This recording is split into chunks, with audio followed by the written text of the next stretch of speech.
Bonjour tout le monde, je suis ravi d'être avec vous pendant cet atelier. Je m'appelle Hassan Louis Ghani, enseignant-chercheur à l'université Ibn Zor d'Agadir et je suis océanographe de formation avec un doctorat de Paris 6 en biomathématiques appliquées à l'océanographie.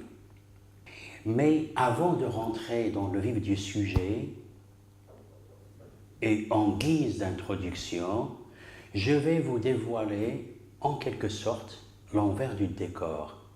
Je vais vous montrer dans quelle situation je suis en ce moment.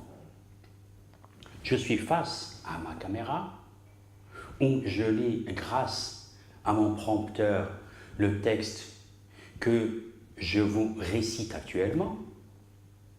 La caméra est équipée d'un micro sans fil qui assure la qualité de mon micro-cravate. Face à moi, ici, j'ai deux sources de lumière et vous pouvez les remarquer avec l'ombre de mes bras.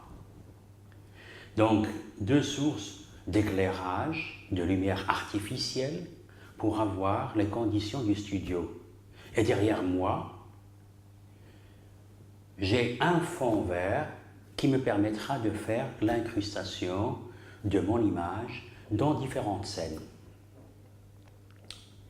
Je dois préciser tout de suite que ce dispositif audiovisuel n'est absolument pas nécessaire et obligatoire pour faire des vidéos pédagogiques. Et nous verrons plus loin que la qualité pédagogique d'un cours ne dépend nullement du dispositif technique qui est mis en œuvre. En réalité, le dispositif que j'ai montré va me permettre d'améliorer la qualité de la forme, mais pas la qualité du fond. Vous verrez qu'on pourra faire des choses excellentes avec peu de moyens. Là, j'ai à ma disposition un équipement standard pour un studio de production vidéo.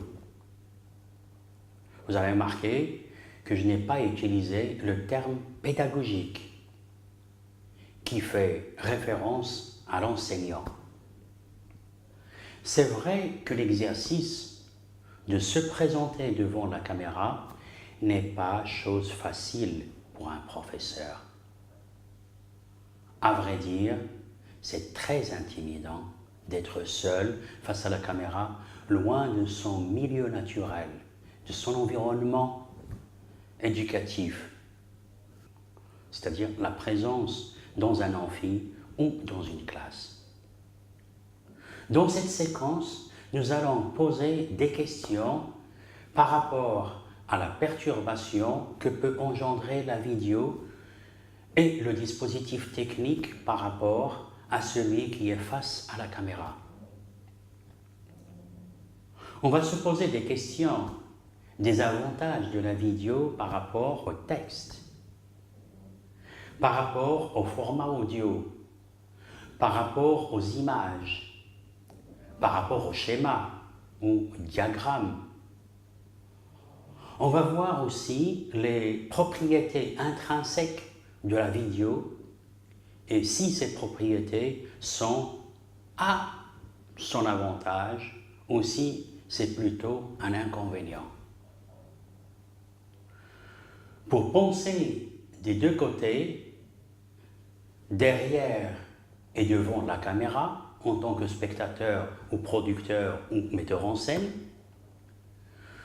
depuis 2013, j'ai participé à des dizaines de MOOC qui rivalisent d'astuces et d'ingéniosité, d'inventivité ou d'innovation, aussi bien du point de vue pédagogique que cinématographique.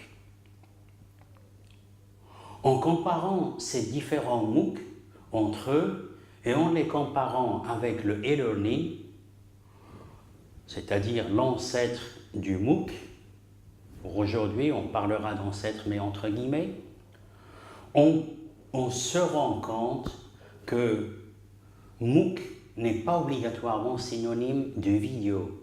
Il existe des MOOC sans vidéo. Il y a également intérêt d'essayer de deviner comment une vidéo est produite, du côté studio, du côté dispositif, du côté post-production.